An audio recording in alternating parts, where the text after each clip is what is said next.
Absolutely. They have completely failed. In fact, we are in a crisis of unprecedented proportions here in South Africa. Looters, criminality is on the increase. Lawlessness is on the rise. There is no respect for the rule of law. And if you look at what's happening in our communities right now, it is shocking. There's no sense of safety. There's no sense of security.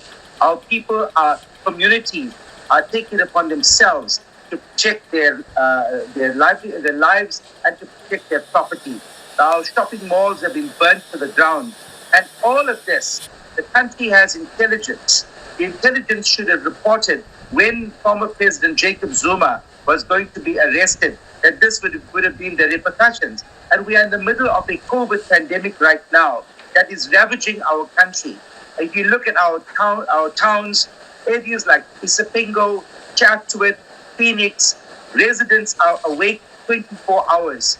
We are protecting our properties because the police are nowhere to be seen.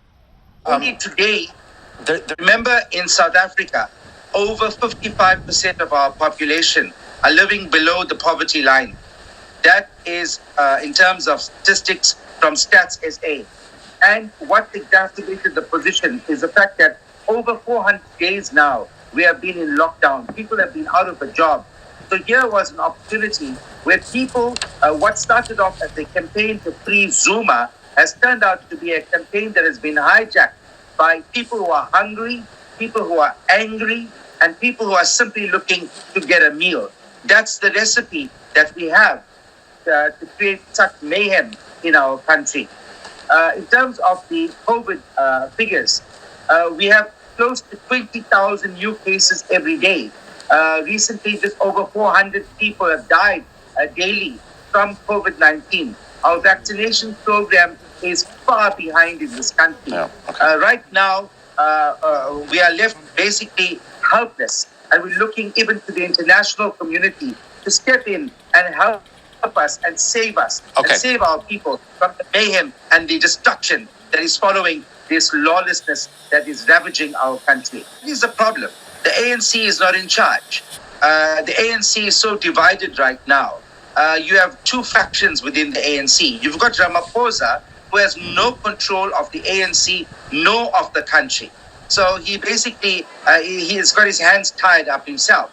The fact that the ANC has failed to manage the incarceration of Jacob Zuma, and the fact that they've given him scant regard or little respect is what is playing out now in the communities and in the country as a whole.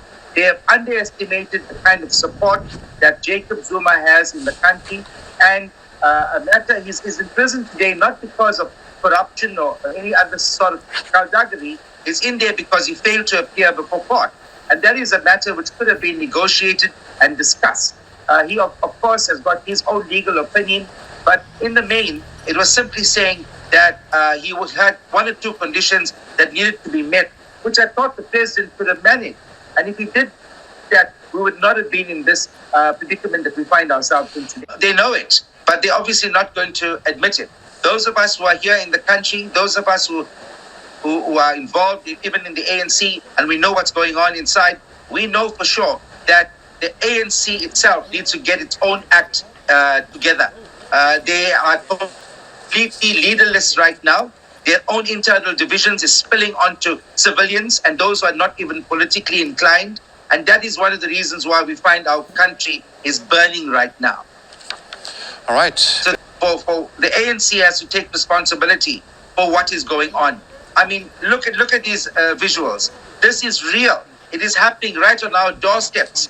We are terrified to move. We are under siege. Our communities are under siege at the moment. We can't even leave our homes.